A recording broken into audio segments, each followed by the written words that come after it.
성경 말씀 출애굽기 3장 14절 15절 제가 봉독하도록 합니다.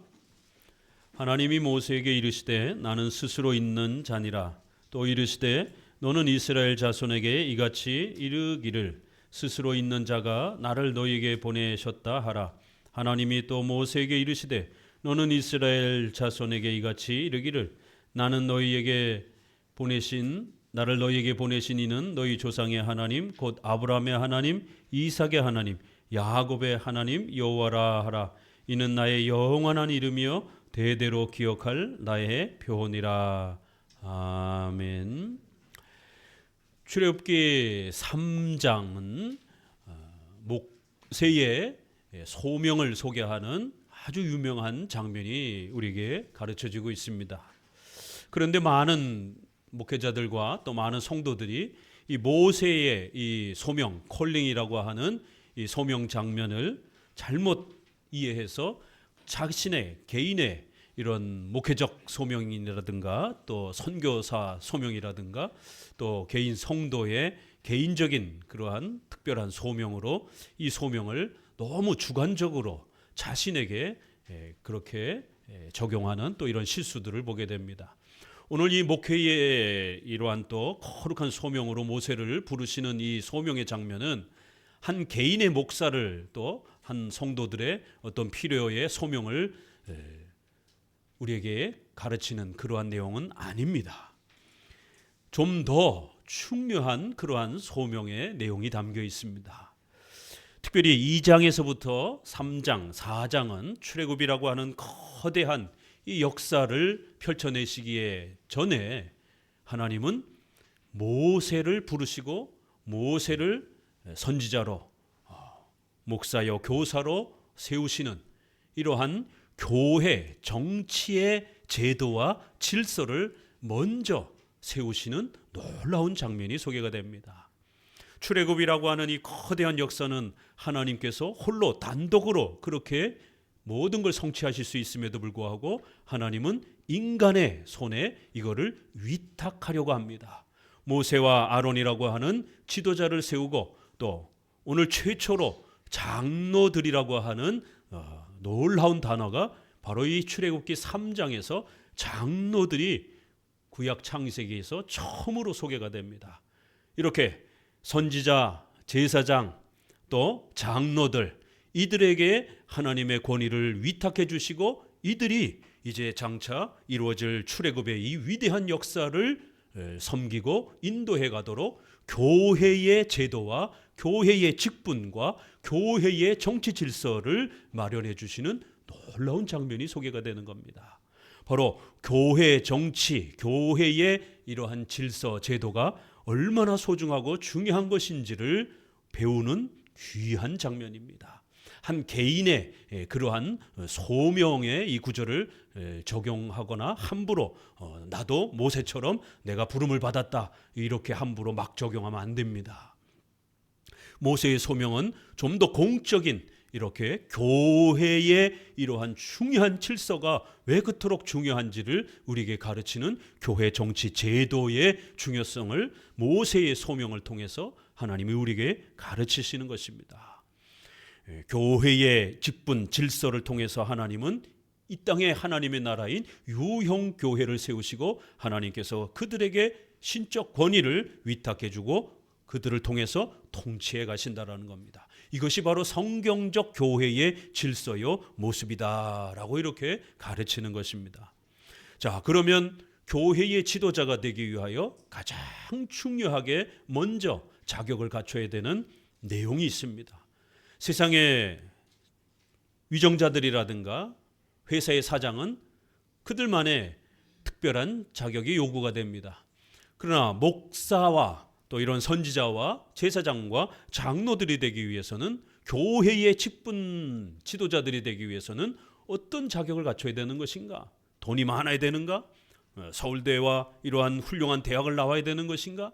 아니면 권세와 힘을 가지고 있어야 되는가? 아닙니다.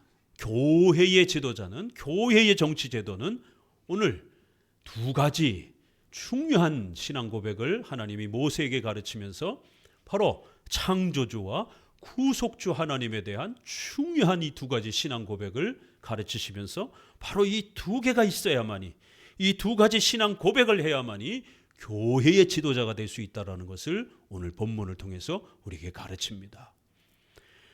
목사들의 신학을 점검하라는 제목으로 오늘 이 출애굽기 3장을 함께 보고자 합니다. 오늘날 목회자들의 신학이 엉망이 되었습니다. 목회자들의 신학이 정통 기독교의 신앙에서 벗어나서 한 개인의 주관적인 자기 체험과 자기 감정을 쏟아내는 이러한 설교의 자리가 되어버렸습니다. 온갖 샤머니즘적이고 미신적인 이러한 마술사와 같은, 요술사와 같은 이러한 신사도 운동과 미신적인 신비주의가 한국교회를 병들게 하고 있습니다. 많은 자유주의 목회자들이 예수님을 인권운동가로 소개하면서 남북 통일의 이러한 리더로서, 또 세계의 또 이러한 복지정책과 가난한 자들을 위한 또 이러한 인권의 이러한 리더로서 이렇게 소개하면서 흑인을 위한 그러한 리더다, 흑인신학, 여성을 위한 해방자다, 여성신학, 해방신학, 독재로부터 백성들을 이끌어가는 자유를 주는 리더다, 민중신학, 또 환경을 회복하는 환경운동가다, 환경신학, 생태신학, 성소수자들을 회복시키는 리더가다, 큐어신학, 이렇게 온갖 자유주의 신학이 인간을 회복해야 된다, 인간을 도와줘야 된다, 인간이 중심이다, 인간의 이런 인권과 사회정의가 바로 그게 복음이고 그게 교회고 그게 구원이다라고 외치면서 이렇게 복음을 죄사함이 아니라 사회정의와 인권으로 부르짖는 자유주의자들이 있습니다. 이들은 철학가요, 이들은 시민운동가이지 절대로 목사의 타이틀을 갖고 있다고 해서 목사가 아닙니다. 명심하셔야 됩니다. 자유주의자들은 기독교가 아닙니다. 이건 철학입니다. 문학입니다. 창조주와 구속주에 대한 분명한 신앙 고백을 갖고 있지 아니하면 그들은 교회의 지도자가 될 수 없습니다. 오늘 이제 목사가 되도록, 선지자가 되도록, 교회의 지도자가 되도록 목사를 의 자격을 이제 모세에게 주시면서 그에게 요구하는 가장 중요한 이 창조주와 구속주의 신앙 고백을 모세에게 가르치면서 모세가 교회의 지도자가 되기 위해서 바로 이 창조주와 구속주 하나님을 정확하게 이해하고 배울 수 있도록 그가 사역하기 전에 그가 사역으로 부르심을 받는 이 과정을 통해서 아주 철저하게 창조주와 구속주 하나님을 배울 수 있도록 가르치시는 장면을 볼 수가 있는 것입니다. 우리 3장 1절부터 한번 봅니다. 모세가 그 장인 미디안 제사장 이도로의 양무리를 치더니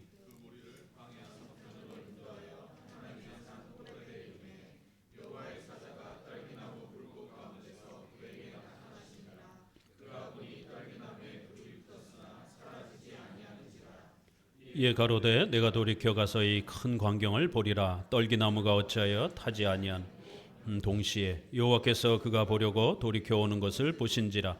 하나님이 떨기나무 가운데서 그를 불러 가라사대 모세야 모세야.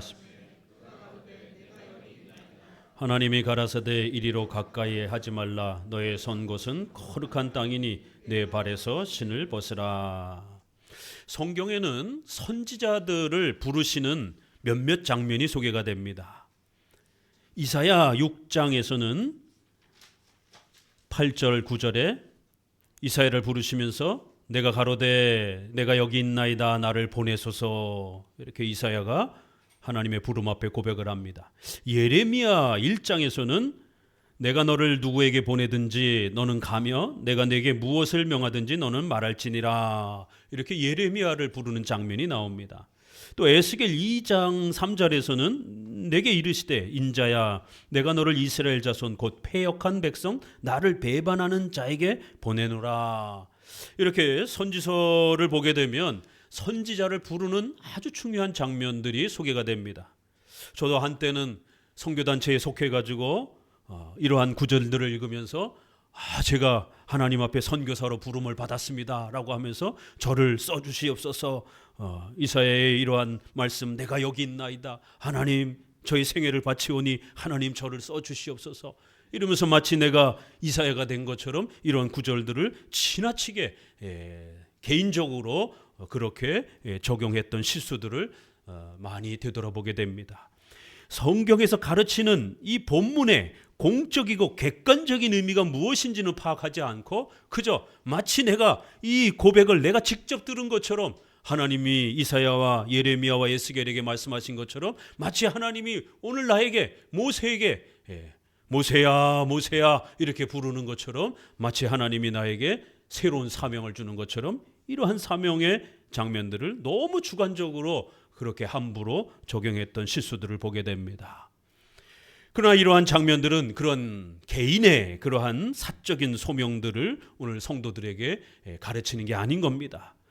만약 다른 성도가 이 구절을 읽어서 자신의 사명의 이러한 부분들을 느끼지 않는다라면 어떡할 겁니까? 어떤 분은 이 구절을 읽고 선교사로 헌신을 하지만 어떤 분들은 이 구절을 읽으면서도 전혀 그런 어떤 특별한 직분의 사명으로 나아가지 않는다라면 도대체 이 구절은 뭘 말하는 겁니까?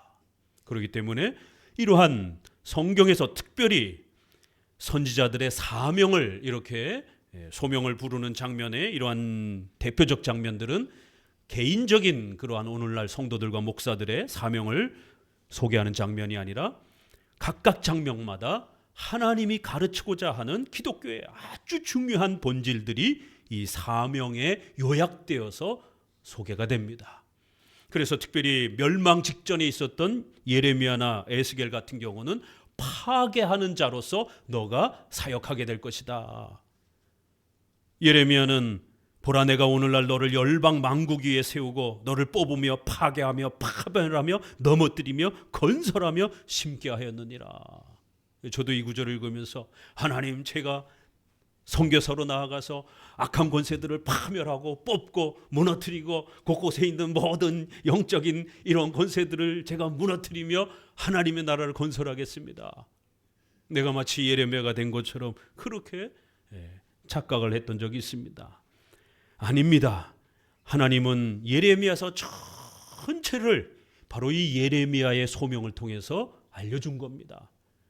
예레미야는 이스라엘의 패망을 하나님 앞에 범죄하고 부패하여 목이고든 이 이스라엘 백성들을 하나님이 얼마나 무섭게 징계할 것인지를 이 예레미야의 소명을 통해서 알려주는 겁니다. 파멸하고 파괴하고 짓밟고 이 백성들이 철저하게 깨어져서 포로로 잡혀갈 것을 예언하라는 겁니다. 에스겔서도 마찬가지입니다. 2장 5절에 그들은 패역한 족속이라 듣든지 아니 듣든지 그들 가운데 선지자가 있는 줄을 알지니라. 목이 곧아서 하나님의 말씀을 듣지 않는, 하나님의 말씀에 관심이 없는 이 어리석은 백성들을 향하여 외치라는 거예요. 듣든지 아니 듣든지 그 시대에 선지자가 복음을 외쳤다라는 것, 너희들은 그 복음을 외면했다라는 이러한 강력한 하나님의 책망의 도구로 에스겔을 사용하겠다라는 겁니다. 그러면 모세는 어떤 장면을 우리에게 가르쳐 줍니까? 모세는 출애굽의 이러한 거대한 약속을 모세에게 약속하시면서 창조주와 구속주 하나님을 모세에게 가르치면서 기독교의 본질이 무엇인지, 이 출애굽의 역사가 무엇인지, 바로 이 출애굽의 역사는 창조주 하나님과 구속주 하나님을 가르치는 바로 기독교의 본질, 기독교의 핵심, 바로 모세의 사명을 통해서는 기독교의 본질과 핵심이 무엇인지를 온 백성들에게 가르치고자 하는 거대한 하나님의 또 목소리가 담겨 있는 것입니다. 이렇게 각각의 선지자들의 이러한 부르심 속에는 그 선지서의 대표가 되는 요약된 내용이 그 소명 속에 담겨 있고, 특별히 모세는 이러한 출애굽의 역사를 이끌 지도자로서 출애굽의 의미가 무엇인지 모세의 부르심 그 자체를 통해서 바로 우리의 창조주 되시고 우리의 구원자가 되시는 위대한 하나님의 이러한 기독교의 본질, 바로 기독교의 핵심을 모세의 소명을 통해서 백성들에게 하나님이 누구신지를, 기독교가 무엇인지를 요약적으로 가르쳐 주시는 이러한 놀라운 장면이 우리에게 소개가 되는 것입니다. 자, 이제 그러면 이 창조주 구속주 하나님을 하나님께서 모세에게 어떻게 가르치는가를 우리가 함께 살펴볼 것입니다. 모세는 40세 정도 돼서 왕자의 신분으로 어려서부터 히브리인이라고 하는 그러한 정체성을 배웠습니다. 그래서 권력과 힘을 가지고 교회를 좀 더 도와주고 싶어서 그렇게 이스라엘 백성들이 어려움에 처했을 때에 싸움을 말리면서 또 애굽 사람을 죽이면서까지 정치적으로 도와주려고 애썼습니다. 그렇지만 우리가 2장에서 본 것처럼 오히려 하나님은 모세를 어려움에 처하게 만드시고 오히려 정치적으로 위협에 빠져서 애굽에서 쫓겨나고 저 멀리 미디안으로 광야로 시골로 그렇게 도망가도록 역사하시는 장면을 우리는 앞서 보았습니다. 오늘 1절에 모세가 그 장인 미디안 제사장 이드로의 양무리를 치더니 그 무리를 광야 서편으로 인도하였다. 아니 2장에서는 왕자의 신분이 되어서 다음 왕위를 물려받을 가장 어마어마한 권력을 갖고 있던 이러한 모세가 어느 순간 양치기가 되어가지고 저 시골 구석에서 양이나 치는 그 먼지나고 똥냄새나고 그 양들의 그런 많은 먼지 속에서 양치는 게 얼마나 힘들고 고된 일입니까? 또 가장 밑바닥에 있는 일이잖아요. 하나님께서 한 사람의 목사를 만들기 위해서 한 사람의 종교 지도자를 만들기 위해서 어떤 훈련을 시키는가를 우리는 보고 배우는 겁니다. 왜 오늘날 우리가 목회자들을 존경해야 되는가? 오늘날 많은 잘못된 목사들이 가짜 목사들이 너무 많습니다. 그럼에도 불구하고 또 훌륭한 목회자를 하나님이 우리 시대에 세우시는 것입니다. 우리 성도들은 훌륭한 목회자를 잘 찾아서 그 훌륭한 목회자 곁에서 평생에 함께 또 신자로서 교회를 섬기며 또 그렇게 살아가야 되는 것입니다. 하나님께서 훌륭한 교회의 목사와 지도자 한 사람을 세우기 위하여 어마어마한 훈련과 어마어마한 또 많은 역사를 그 목회자를 키워내기 위하여 또 그렇게 준비시키고 훈련시키셔서 오늘 우리 시대의 교회 위에 또 성도들 곁에 세워주시는 겁니다. 이렇게 왕자의 신분으로 있던 모세는 양치기가 되어서 그 땀을 뻘뻘 흘리고 냄새나면서 이 엄청난 고된 생활을 무려 40년 동안이나 그렇게 80세가 되도록 고된 낮아짐의 훈련들을 또 배워갑니다. 돈과 권력과 권세로 교회를 만드는 게 아니라 철저하게 인간적인 방법과 수단을 철저히 내려놓고 오직 하나님을 의지하고 오직 하나님 말씀을 의지하면서 하나님 중심으로 신본주의적인 이러한 신앙과 세계관과 삶의 모습이 철저하게 세워지도록 모세를 하나님께서 낮추시고 훈련시켰습니다. 그리고는 이제 두 개의 특별한 경험을 모세에게 주십니다. 첫 번째는 구속주 예수님을 만나는 아주 특별한 경험을 합니다. 출애굽기 3장 2절에 다시 한번 읽어봅니다. 여호와의 사자가 떨기나무 불꽃 가운데 그에게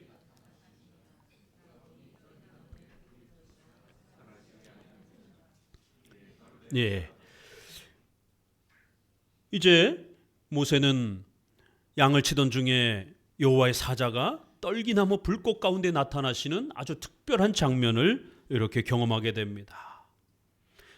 구약에서는요, 예수님이 아직은 인간의 몸을 취하시지 않았기 때문에 구약에서는 다양한 방식으로 예수님이 나타나십니다. 이제 출애굽에도 보게 되면 구름 기둥과 불 기둥으로 이렇게 이스라엘 백성들을 인도하시기도 하시고 지금처럼 하나님의 사자, 천사처럼 이렇게 나타나시기도 합니다. 때로는 불꽃 가운데서 또 때로는 이렇게 음성으로 다양한 방식으로 이스라엘 백성들에게 찾아오셔서 하나님을 가르쳐주는 그러한 중보자로서의 사역을 하십니다. 그 인성은 마리아의 몸을 통해서 이제 신약에서 본격적으로 소개가 되시고 오시지만 그 신성은 구약에서도 끊임없이 이스라엘 백성들에게 나타나셔서 그렇게 또 함께해 주신 것입니다. 성부 하나님, 성자 예수님, 성령 하나님께서는 항상 영원토록 이렇게 계시고 또 이스라엘 백성들과 또 동행해 주셨던 것입니다. 예수님은 중보자시기 때문에 하나님의 뜻을 이스라엘 백성들에게 가르칠 때는 반드시 예수님이 먼저 앞서서 그렇게 나타나시는 것입니다. 아브라함과 또 그 선조들에게도 천사로 나타나시기도 하고, 때로는 그 천사 모습이 환상 중에 천사로 나타나기도 하고, 아브라함은 사람 셋이 이렇게 다가왔다 이렇게 표현하고, 그 사람이었기 때문에 그들을 모셔가지고 음식을 대접하고 같이 밥을 식사를 했어요. 그런데 이분들이 아주 특별한 분이라는 걸 깨달았습니다. 그 결국 두 분은 소돔으로 내려가고 한 분은 남아서 아브라함과 대화를 합니다. 그리고는 그 천사를 향하여 하나님 여호와 이런 표현을 씁니다. 그래서 한 분은 아브라함에게 찾아오신 그러한 또 예수님으로 우리가 해석하는 겁니다. 마리아의 몸을 통해서 참된 인간으로 오시기 전에는 이렇게 잠깐 하나님이 또 만들어주신 인간의 그런 몸으로 또 그렇게 다가와 주기도 하고, 때로는 환상 중에 천사의 모습으로 다가오는 다양한 방식으로 예수님이 하나님의 뜻을 전달하기 위하여 이스라엘 백성들에게 찾아옵니다. 이제 모세에게는 나무가 막 불이 타는데 불이 다 없어지질 않는 것이에요. 그래서 모세가 그 나무가 불타는 장면을 보면서 이상하다. 불이 왜 전부 다 나무를 태우지 않고 계속해서 불이 타고 있는가? 좀 더 들여다봐야 되겠다 이러면서 다가오는 겁니다. 아브라함도요, 창세기 15장 17절을 보니까 해가 져서 어두울 때 연기나는 풀무가 보이며 타는 횃불이 쪼갠 고기 사이로 지나가더라. 이렇게 아브라함도 횃불이 타는 장면이 이렇게 보이고, 그 횃불이 하나님과 언약을 맺을 때 고기 사이로 지나가는 이 불타는 이러한 장면을 통해서 그리스도의 임재가 아브라함에게도 그런 놀라운 경험을 주었습니다. 오늘 모세에게도 불의 형태로 이렇게 예수님이 다가오십니다. 구약에서 이렇게 예수님은 다양한 방식으로 이스라엘 백성들을 만나주시면서 하나님의 뜻을 전달해주는 중보자로서 그렇게 다가오시는 것입니다. 여기서도 이 하나님의 사자 천사는 단순한 천사가 아니라 우리가 그 문맥을 자세히 보게 되면 뒷문맥에 하나님이라고 부르고 또 기도를 한다든가 그 천사에게 무릎을 꿇는다든가 또 제사를 바친다든가 이러면 단순한 천사가 아니라 예수님으로 해석해야 됩니다. 어떤 천사는 말립니다. 나한테 절하면 안 된다. 나도 너와 똑같은 피조물이다. 하나님께만 경배해라. 이러면 그 천사는 일반 천사입니다. 그렇기 때문에 우리가 문맥을 잘 살펴보면서 이 천사가 예수님인지 일반 천사인지 구별해야 됩니다. 3장 4절에 보니까 하나님이 떨기나무 가운데서 그를 불러 가라사대, 이렇게 불타는 나무 속에서 이렇게 횃불로 불로 임재하셨던 분은 하나님이시다. 그 하나님이 모세를 불렀다. 이렇게 표현하는 거예요. 그렇기 때문에 천사는 단순한 천사가 아니라 하나님, 바로 예수님이셨던 것을 알 수가 있는 것입니다. 교회의 지도자가 되기 위해서는 예수님에 대한 분명한 신앙 고백이 있어야 되는 겁니다. 예수님을 자신의 중보자요, 자신의 구원자로 명확하게 고백하는 이 그리스도를 만나는 경험이 있어야 되는 겁니다. 자, 두 번째는 창조주 하나님을 배우는 놀라운 경험을 하나님이 주십니다. 5절을 보니까 하나님이 가라사대 이리로 가까이 하지 말라. 너의 선 곳은 거룩한 땅이니 내 발에서 신을 벗으라. 6절에 모세가 하나님 배웠기를 두려워하여 얼굴을 가리우매. 그 불타는 나무가 너무 신기해가지고 그 나무를 좀 더 자세히 보고 싶어가지고 다가섭니다. 그런데 갑자기 그 불꽃 가운데서 음성이 들리는 거예요. 모세야, 모세야, 더 가까이 다가오지 말아라. 너가 선 곳은 하나님이 임재해 계신 곳이다라는 거예요. 하나님이 임재해 계신 곳에 더럽고 부패한 인간이 함부로 다가서면 안 된다라는 겁니다. 우리가 배우고 고백해야 될 기독교의 하나님은 우리를 구원하신 예수 그리스도의 이 놀라운 십자가의 은혜를 가르치는 구속주 하나님, 구원주 하나님으로 우리가 또 하나님을 알고 배워야 됩니다. 그러나 또 하나가 있죠. 전능하사 천지를 만드신 하나님 아버지를 내가 믿사오며 라고 사도신경에서 고백하는 것처럼 성경에서 가르치는 하나님은 우리를 사랑하고 우리에게 은혜를 베풀어 주시는 구속주 하나님도 있지만, 하나는 죄인을 영원히 지옥에 멸하시고 심판하시는, 온 인류 만물을 창조하시고 다스리는 창조주 하나님, 심판주 하나님, 전지전능하신 두렵고 떨리는 하나님으로도 또 알아야 됩니다. 이렇게 성경 전체를 통해서 창조주 하나님, 구속주 하나님을 가르친다라는 겁니다. 바로 이것이 우리가 성경을 통해서, 기독교를 통해서 배워야 될 가장 중요한 기독교의 본질입니다. 이것을 가르치고 배우는 것이 기독교요 교회인 것입니다. 이것을 가르치는 것이 교회의 지도자인 겁니다. 그래서 모세에게도 하나님은 두렵고 떨리는 분이요, 하나님은 심판주요 창조주심을 모세도 더 명확하게 배울 수 있도록 놀라운 특별한 경험을 주신 겁니다. 모세야, 신발을 벗어라. 모세가 너무나 무섭고 두려워서 고개를 돌렸다라고 이렇게 말합니다. 하나님 앞에 나아가는 것이 얼마나 두렵고 무서운 것인지 고개를 똑바로 쳐들고 있을 수 없었던 겁니다. 그러나 하나님께서 모세를 향하여 신발을 벗어라 라고 말합니다. 이 서양 사람들은 신발을 벗는 게 조금 잘 이해가 안 돼요. 그들은 신발을 신고 막 집에도 들어가고 그러잖아요. 그렇지만 우리 동양 사람들은 집에 들어갈 때 신발을 벗고 들어가요.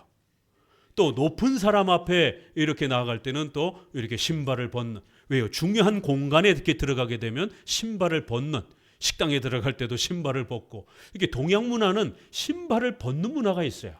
그래서 이렇게 이스라엘, 그 다음에 중앙아시아, 그 다음에 우리 중국이나 일본, 이렇게 한국 이쪽 이 아시아 계열은 이렇게 신발을 벗고 절을 하는 이런 문화들이 있어요. 그래서 높은 사람을 이렇게 뵐 때는 신발을 벗고 절을 하는.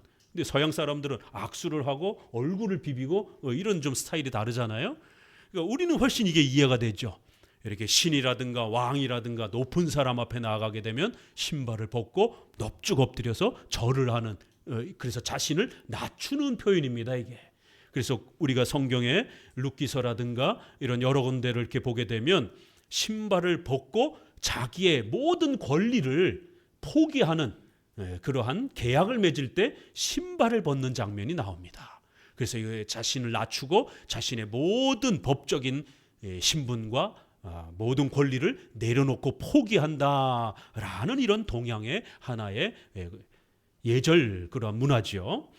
하나님께서는 모세를 향하여 신발을 벗으라라는 경험을 주신 겁니다. 신발을 벗으면서 하나님이 임재하신 곳 앞에 인간은 함부로 설 수 없다라는 것을, 우리 모든 인간의 연약함과 나의 모든 권리와 나의 모든 힘을 내려놓고 하나님 앞에 넙죽 엎드려야 된다라고 하는, 하나님이 얼마나 두렵고 무섭고 떨리는 분인지를 신발을 벗는 경험을 통해서 하나님은 모세에게 창조주 하나님이 어떤 분이신지를 이런 경험을 통해서 가르쳤던 겁니다. 자, 3장 6절로 넘어가 봅니다. 또 이르시되 나는 내 조상의 하나님이니, 같이 읽어봐요. 아브라함의 하나님,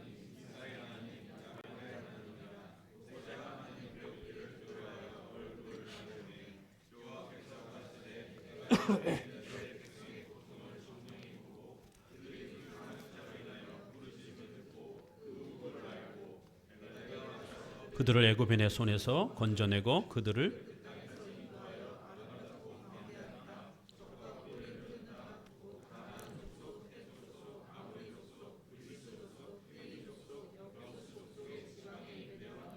이제 이스라엘 자손의 부르짐이 내게 달하고 사람이 그들을 괴롭게 하는 학대도 내가 보았으니 이제 내가 너를 바로에게 보내어 너로 내 백성 이스라엘 자손을 애굽에서 인도하여 내게 하리라.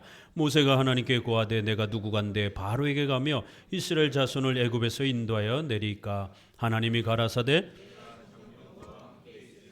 내가 백성을 애굽에서 인도해 낸 후에 너희가 이 산에서 하나님을 섬기리니 이것이 내가 너를 보낸 증거니라. 요셉이 총리가 될 때는 기원전 1885년 정도, 그러니까 예수님이 태어나기 전 한 2000년 정도 전에 요셉이 애굽의 총리가 됩니다. 그리고 나서는 요셉과 이렇게 가까이 지내는 왕조들이 계속해서 교제를 나누었고, 오랜 동안 이렇게 이스라엘 백성들과 친하게 지내는 애굽의 왕조가 형성이 됐습니다. 그런데 이 18왕조, 애굽은 이렇게 1왕조, 2왕조, 3왕조 이렇게 숫자로 계산을 많이 하는데요. 18왕조 정도가 되어서 결국 이 친 이스라엘 정책을 펼쳤던 이 애굽 왕조가 망하고 새로운 왕조가 이렇게 격변이 일어나면서 새로운 애굽의 왕조가 제18왕조가 들어섭니다. 그러면서 그 왕은 우리가 출애굽 1장에서 보았던 것처럼 바로 투트모스 1세로부터 이렇게 시작되면서 이스라엘 백성들을 아주 미워하는 이러한 정책으로 돌변합니다. 대략 BC 1567년 정도에 18왕조가 시작이 됩니다. 우리가 1446년에 출애굽한 연도를 그렇게 보통 계산합니다. BC 1446년. 그러니까 1567년에 새로운 왕조가 들어섰으니까 대략 한 100년 정도의 이제 이러한 통치 기간 동안에 이스라엘 백성들은 엄청난 핍박과 고통 속에 살아가게 되는 것입니다. 하나님은 이 100여 년 동안에 엄청난 고통 앞에 괴로워하고 국가로부터 핍박을 받는 이 교회의 안타까운 모습을 하나님은 100년 동안이나 그렇게 지켜보고 계셨던 겁니다. 하나님은 힘이 없어서 안 도와준 게 아닙니다. 이스라엘 백성들은 400년 동안이나 애굽의 노예 생활을 하면서 아브라함에게 주셨던 그 소중한 복음과 복음에 대한 이 약속, 자손과 땅에 대한 이 약속이 과연 우리에게 오늘날 의미가 있는가? 하나님이 우리와 함께 해주시겠다는 약속들이 과연 남아있는가? 하나님이 우리를 도와주시고 함께 하신다라면 왜 우리가 이렇게 400년 동안 노예가 되고 포로가 됐는가? 이스라엘 백성들의 신앙이 점점 무뎌지고 하나님의 약속이 의미가 없는 것처럼, 하나님은 우리를 포기한 것처럼, 하나님은 우리를 도와주지 않는 것처럼 이렇게 거의 마음이 낙심되어져 가는 그러한 시대를 살아가고 있는 것입니다. 그럴 때 하나님은 오늘 본문을 통해서 내가 이스라엘의 고통을 봤다, 들었다, 알았다. 6절부터 오늘 본문 안에 계속해서 내가 이스라엘의 고난을 보고 듣고 알았다고 거듭거듭 표현을 합니다. 무려 13번이나 내가 교회의 고통을 알고 있다, 내가 성도들이 얼마나 고통받는지를 다 듣고 있다. 출애굽기 우리 2장 23절의 마지막 장면에도 24절에 하나님이 그 고통 소리를 들으시고 아브라함과 이삭과 야곱에게 세운 그 언약을 기억하사 이스라엘 자손을 권념하셨더라. 출애굽기 3장 16절 17절에도 보니 내가 실로 너희를 권고하여 너희가 애굽에서 당한 일을 보았노라. 오늘날 교회가 좌파 정부에 의해서 포괄적 차별금지법이라고 하는 이러한 교회의 신앙의 자유와 예배의 자유와 전도의 이러한 자유를 차단하는 무시무시한 법을 입법화시키려고 하는 이러한 무서운 기독교 핍박 시대에 우리는 살아가고 있습니다. 하나님께서 애굽의 이러한 핍박과 강압 속에서 고통받고 있는 교회와 성도들의 고통과 아픔을 전부 다 보고 계셨다라고 13번이나 그렇게 소개하며 강조하십니다. 하나님의 섭리의 때를 하나님은 기다리고 있는 것이지, 하나님이 무능력해서, 하나님이 몰라서 교회의 고난을 외면하고 있는 게 아니라는 겁니다. 악한 유정자가, 악한 국가가 교회를 어떻게 핍박하고 있는지 하나님 전부 알고 계신다라는 거예요. 전부 듣고 계신다라는 거예요. 교회의 울부짖음을 하나님은 하나도 빠짐없이 전부 다 기억하시고 듣고 계신다라는 거예요. 이러한 고통 속에서 하나님은 우선적으로 교회 위에 목사를 세워주십니다. 권력과 칼과 군대를 보내시는 것이 아니라 고난받고 고통받는 교회를 향하여 하나님이 준 선물은 훌륭한 교회 지도자, 구약에는 선지자와 제사장과 같은 훌륭한 지도자, 신약에는 목사와 신학 교수와 같은 목사요 교수를 또 세워주시는 것이에요. 오늘 본문의 3장 7절 10절에 나의 백성, 3장 12절에 그 백성, 3장 21절에 이 백성, 3장 18절에 히브리 사람의 하나님 여호와.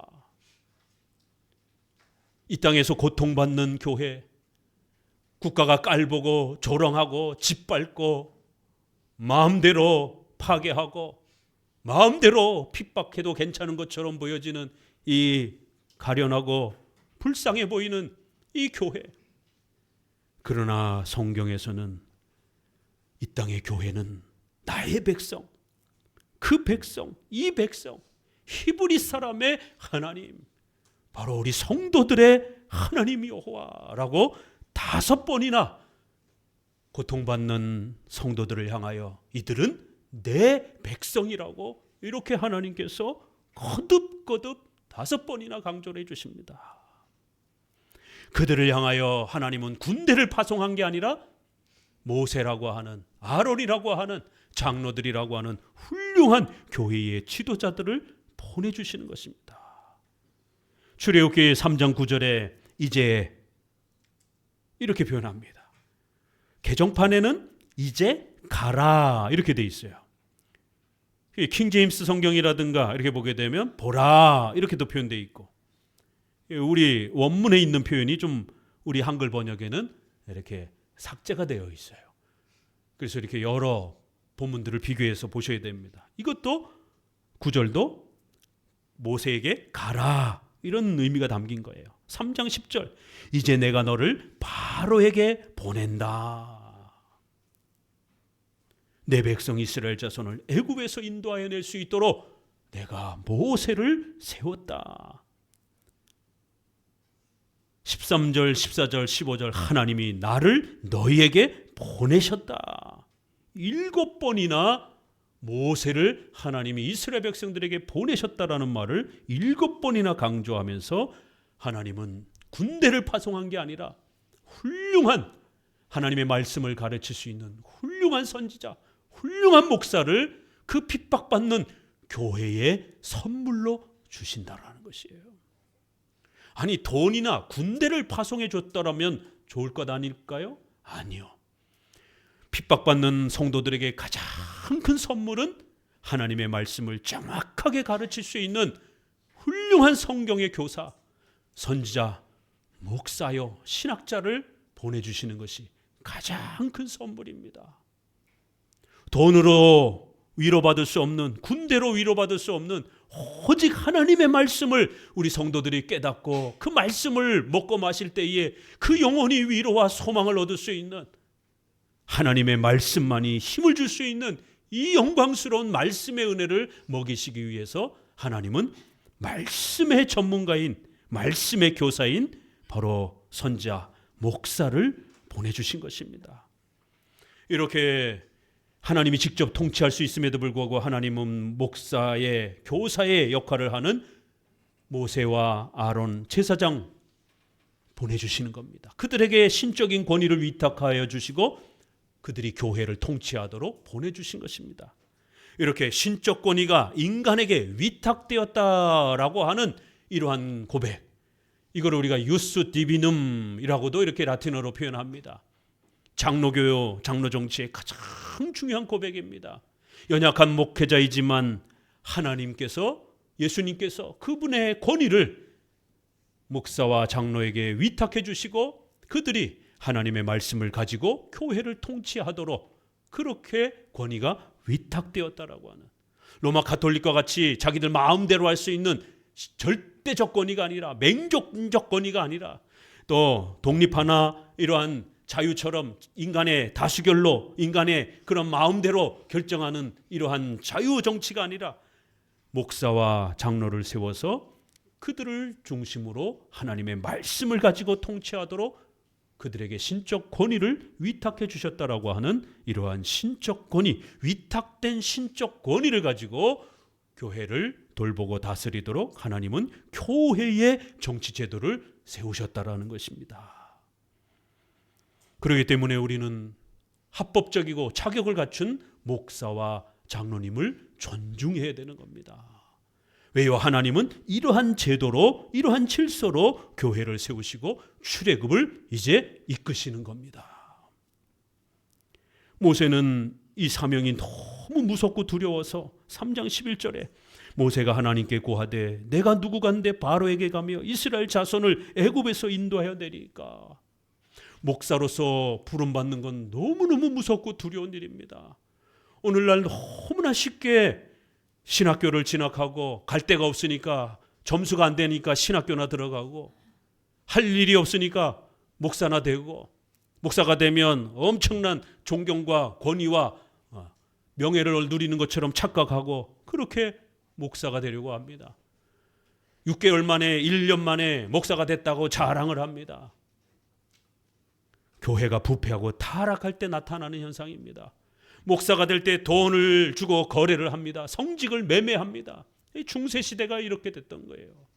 그러나 초대교회 때도 종교개혁 시대 때도 목회자로 부름을 받고 초대하면 다 도망갔어요. 어거스틴도 그렇고 우리의 훌륭한 선조들이 목사로 부름을 받으면 대부분 다 도망갔습니다. 왜요? 그 사역은 평생 이 어마어마한 무게감과 이 어마어마한 부담감과 이 어마어마한 두렵고 떨리는 하나님의 말씀을 전해야 된다라고 하는 이 막중한 사명감이 너무너무 힘들어서 도망갔습니다. 안 하려고 했습니다. 모세가 4번이나 이제 이후로부터 3번 더 해서 4번이나 거절을 합니다. 나중에 하나님이 막 화를 내십니다. 모세는 앞부분에 40살 때에 한번 지도자로 서보려고 했다가 얼마나 곤욕을 치렀는지를 경험했습니다. 교회의 지도자로 선다는 게 얼마나 무섭고 두려운 일인지를 철저히 경험했습니다. 하나님, 내가 누구간데, 내가 무엇이간데 이러한 엄중하고 두려운 이 사역을 맡을 수 있겠습니까? 전 못하겠습니다. 목회자는 이 어마어마한 부담감과 성도들의 아픔과 성도들의 양육을 책임지고 짊어져야 되는 이 엄청난 이 책임감을 평생 짊어지고 살아야 됩니다. 내 가족만 돌보기에도 바쁘고 힘든데 어마어마한 이 많은 성도들의 아픔과 고난을 내 것인 것처럼 짊어지며 이 사는 것, 이 부담감과 책임은 일로 말할 수 없는 어마어마한 부담감입니다. 목회자의 자리가 되는 걸 너무 가볍게 생각하시면 안 됩니다. 성도들 가운데 어떤 문제가 생기면 목회자는 잠 못 잡니다. 그 문제가 해결될 때까지. 바람 가지가 많을 때에 이 바람이 불면 우리 그런 속담에도 있는 것처럼 성도들이 많아질수록 그 수많은 삶의 어려움들을 이야기하고 같이 기도할 때 목회자도 아파하고 힘들어하는 것이에요. 성도들은 이러한 하나님의 교회 질서 아래서 하나님이 세우신 또 합법적인 목회자를 또 이러한 교회 질서를 더 잘 존경하고 또 함께 지켜가야 되는 겁니다. 목회자가 될 사람은 이러한 엄청난 무게를 평생 짊어질 각오를 하고 내 가족뿐만 아니라 수많은 성도들의 그 고민과 아픔을 내 것인 것 마냥 끌어안고 한평생을 살아가야 되는 이 엄청난 힘든 고뇌의 삶을 각오하고 나아가야 되는 겁니다. 목회자는 목회자로서, 성도는 성도로서 이렇게 하나님이 세워주신 교회의 질서를 존중하며 나아가야 되는 것입니다. 자, 13절부터 이제 한 번 더 소개를 합니다. 13절 읽어봅니다. 모세가 하나님께 고하되 내가 이스라엘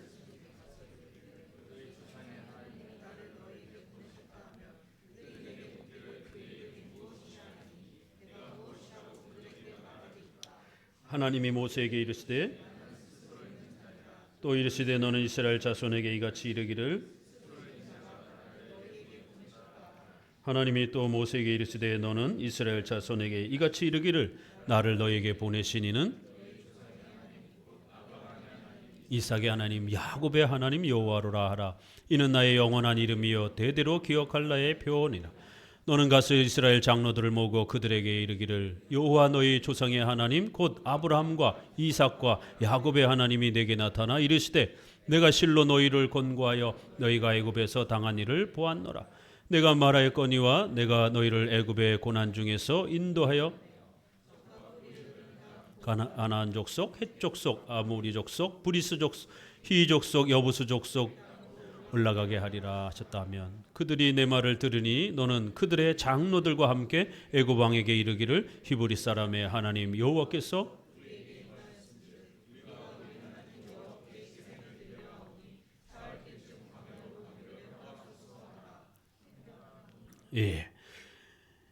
하나님은 한 번 더 모세가 창조주 하나님과 구속주 하나님을 정확히 이해하고 배울 수 있도록 이제 본격적으로 더 깊이 가르칩니다.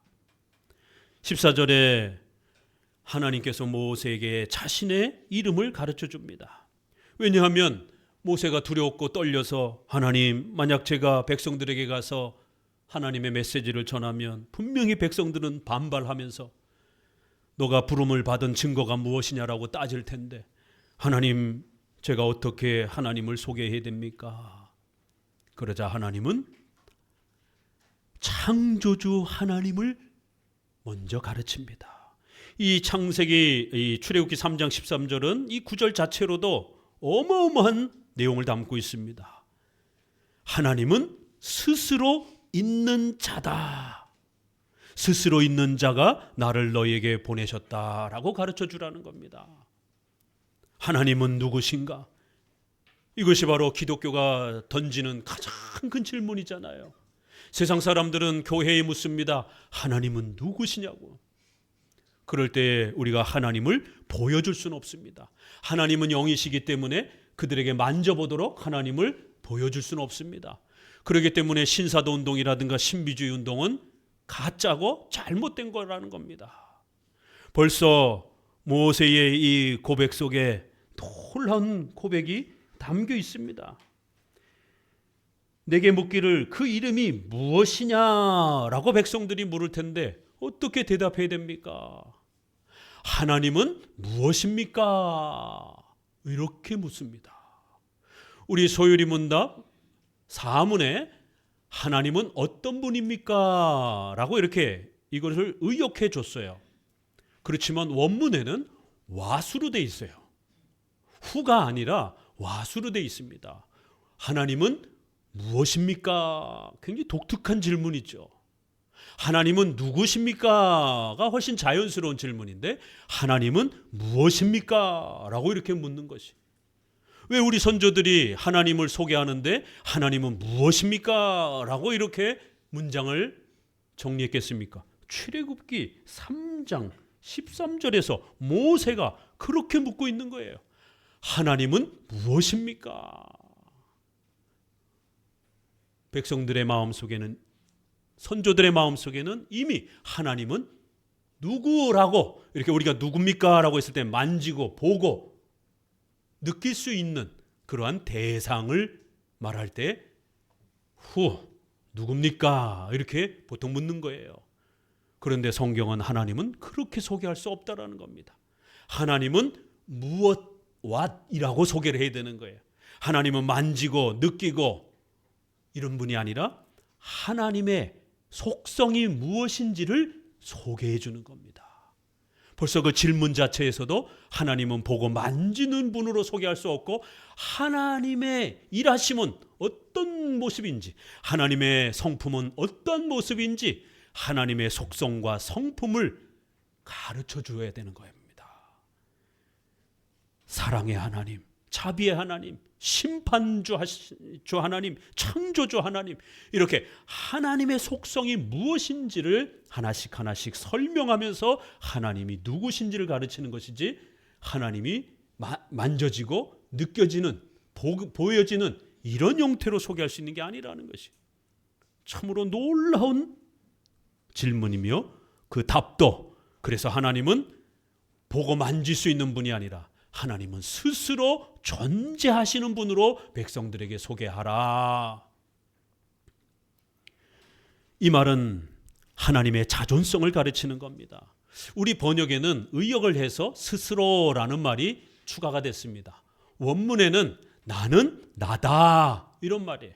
그래서 영어 성경에서도 I am 이렇게 소개가 되는 겁니다. 나는 나다. 하나님을 무엇이라고 소개를 해야 됩니까? 보고 만질 수 없는 하나님을 어떻게 소개해야 됩니까? 하나님은 스스로 존재하는 분이라고 가르쳐줘라. 나는 나다라고 가르쳐줘라. I am who I am. 나는 나다. 이런 표현이에요. 하나님은 영원히 스스로 존재하시는, 우리 한글 번역도 멋있는 번역이에요.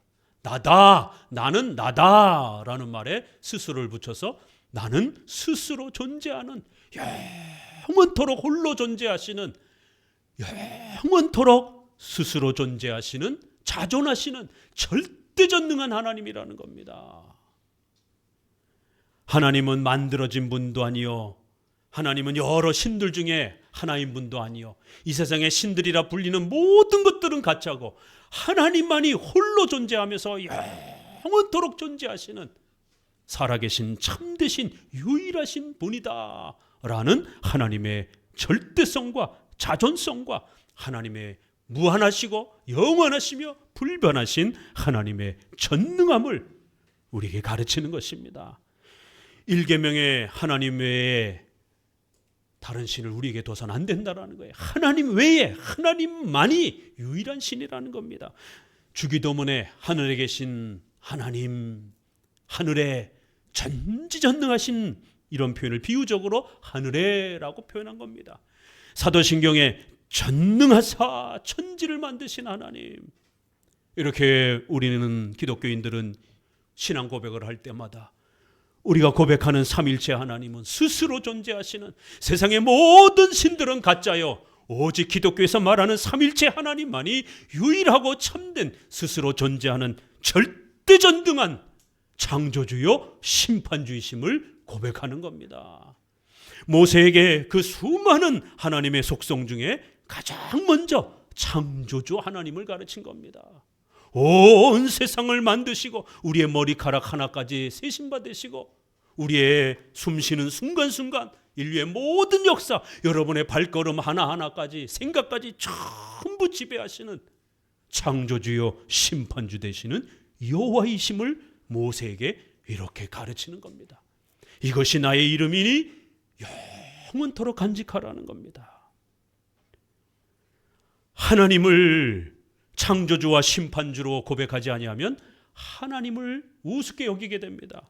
오늘날 창조주와 심판주로서 하나님을 가르치지 않다 보니까 목사들조차도 하나님을 우습게 여기고 하나님을 두려워하지 않는 이러한 많은 안타까운 모습들을 보게 됩니다. 전능하신 하나님을 강력하게 의지하는 이 강력한 신간을 붙잡지 않게 되면 목회자조차도 타협하게 되고 종교 혼합주의에 빠지게 되고 불안해지게 되고, 그래서 타종교와 사랑을 나누자라고 이딴 소리나 떠들게 되는 겁니다. 살아계신 유일한 전능하신 하나님을 두려워한다라면 어떻게 타종교에다가 손을 내밀 수 있고 타종교에도 구원이 있다라고 감히 말할 수 있습니까? WCC와 같이 타종교에도 구원이 있다라고 하는 이런 행사에 어떻게 감히 목회자가 발을 내밀고 그들과 손을 잡을 수 있습니까? 하나님이 무서워서 감히 그렇게 할 수 없는 겁니다.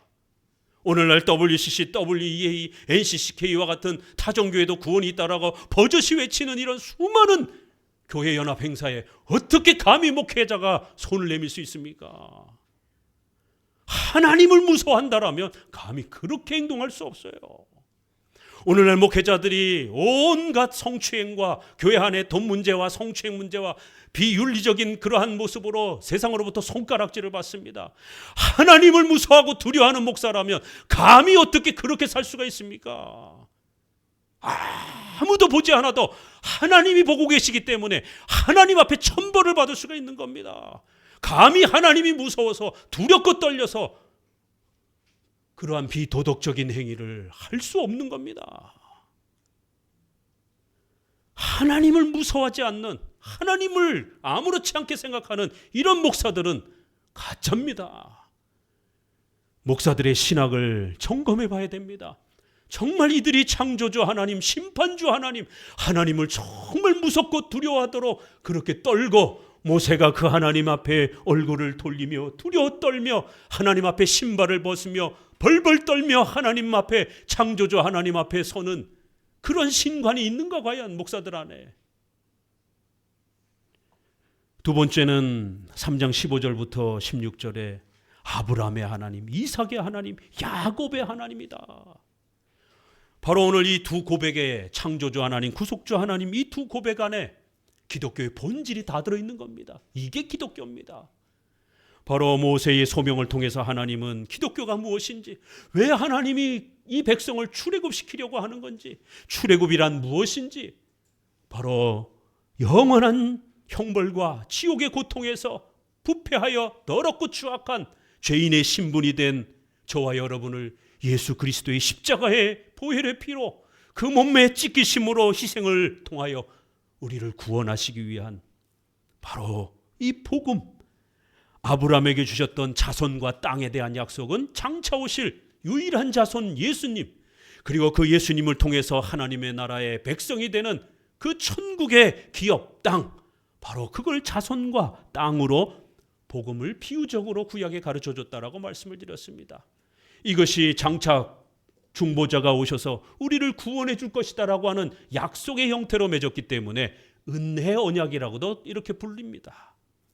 자손과 땅, 은혜의 언약, 이런 표현으로 이렇게 표현이 됩니다. 그래서 아브라함에게 주셨던 자손과 땅에 대한 이 은혜 언약을 이삭에게도 줬고 야곱에게도 줬고, 그래서 반드시 하나님이 실패하지 아니하고 자자손손 대대로 이 복음을 성취시켜 줄 거라고 이렇게 구약에서는 약속이 계승되는 이러한 모습을 아브라함의 하나님, 이삭의 하나님, 야곱의 하나님, 아브라함에게 줬던 은혜 언약이 중단되지 아니하고 반드시 그렇게 자자손손 대대로 이어질 것이며, 마지막에 장차 아브라함과 다윗의 자손으로 예수 그리스도가 오실 것이다라고 하는 구속주 하나님에 대한, 장차 오실 예수님에 대한 소중한 약속이 구약에는 이렇게 아브라함과 이삭과 야곱의 하나님이라는 표현으로, 이 명칭으로 가장 많이 사용이 됩니다.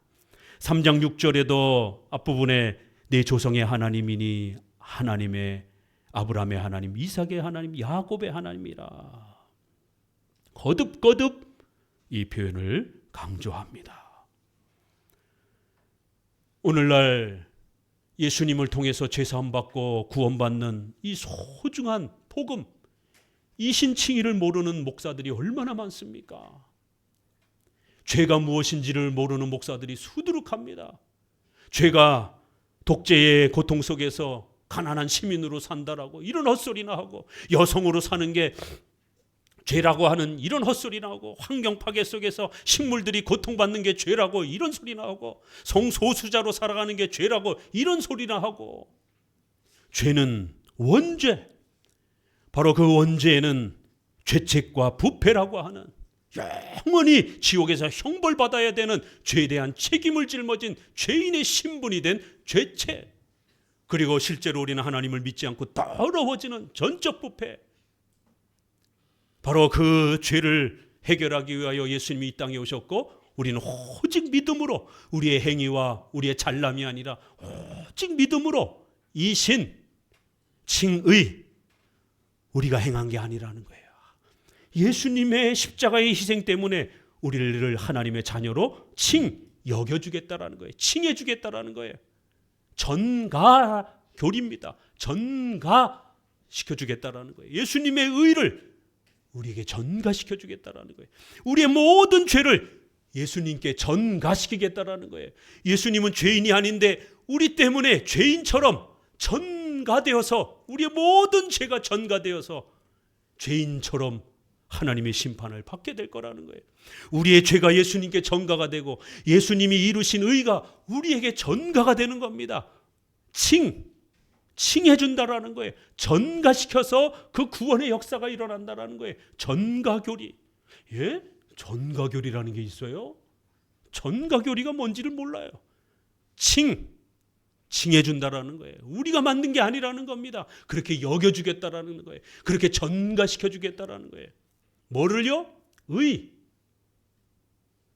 죄 사함 받고 하나님의 자녀가 되는 이 부자가 되고 병 치료받고 떵떵거리는 이게 아닙니다.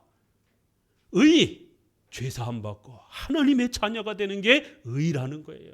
이게 구원의 선물이라는 겁니다. 이신칭의가 뭔지도 모르고 이걸 가르치지 못하는 목회자들이 수두룩합니다. 기복주의나 떠들고 신비주의나 예수님을 마술가처럼 이렇게 소개하고 사회복지나 인권운동이나 떠들고 있는 이런 자유주의 목사들, 복음을 모르는 구속주 하나님을 모르는 어리석은 이러한 목사들의 신학을 점검해야 됩니다. 그리고 이제 마지막에 모세와 장로들을 하나님께서 세우십니다. 16절에 너는 가서 이스라엘 장로들을 모으고 18절에 그들이 내 말을 들으니 너는 그들의 장로들과 함께. 모세 단독으로가 아니라 장로들을 세워서 그 장로들과 함께 이제 교회를 세우고 그들이 바로에게 가서 이 모든 출애굽의 역사를 이루도록 그렇게 장로들을 세우는 것을 보게 됩니다. 최초로 성경에 장로들이 등장을 하는 겁니다.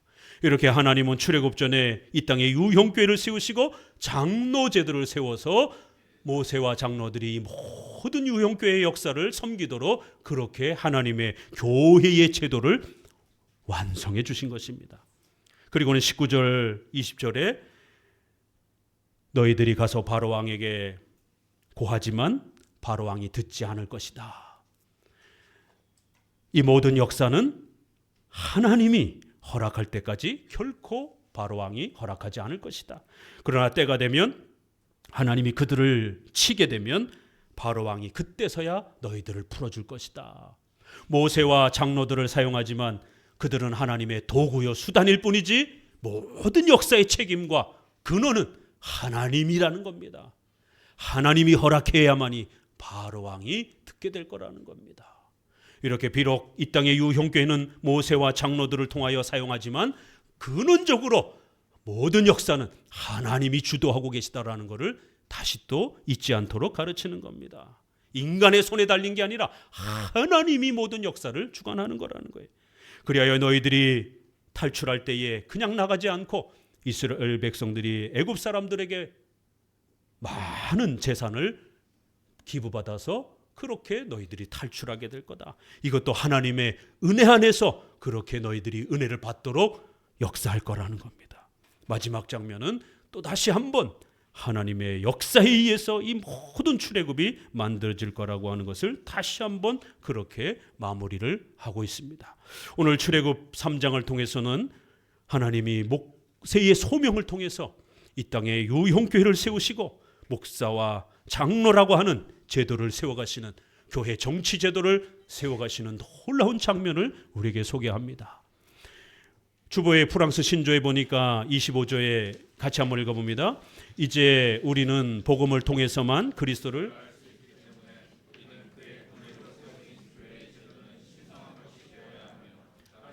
교훈을 주기 위한 목사가 없이는 교회가 존재할 수 없으며 그가 정식으로 초청되고 그 직책을 충실하게 수행할 때 우리가 그를 존경하며 순종해야 한다고 믿는다.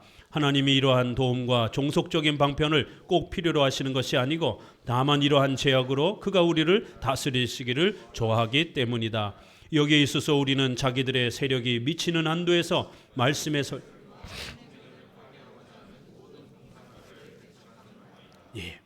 교회의 제도는 예수님이 세우신 거고 그렇기 때문에 신성한 질서를 가지고 있다라는 겁니다.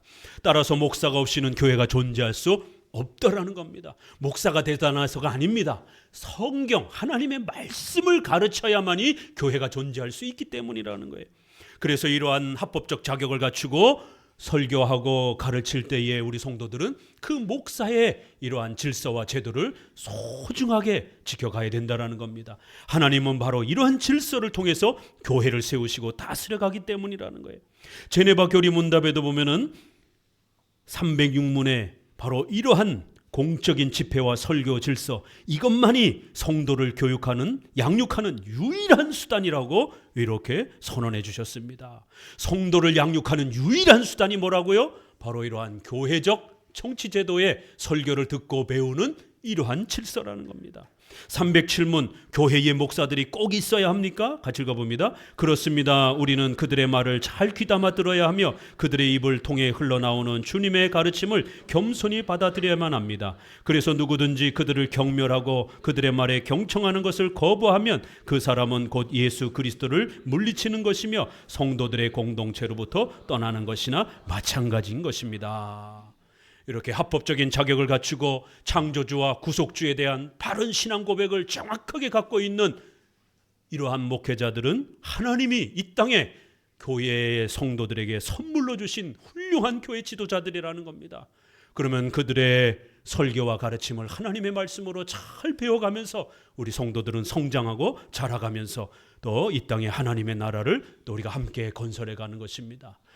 오늘 이 말씀을 통해서 하나님께서 우리에게 세워주신 이러한 소중한 목사와 장로라고 하는 이러한 교회 정치와 제도와 질서들을 또 우리 성도들은 잘 지켜가시기를 주의 말씀으로 권면을 드립니다. 기도합니다.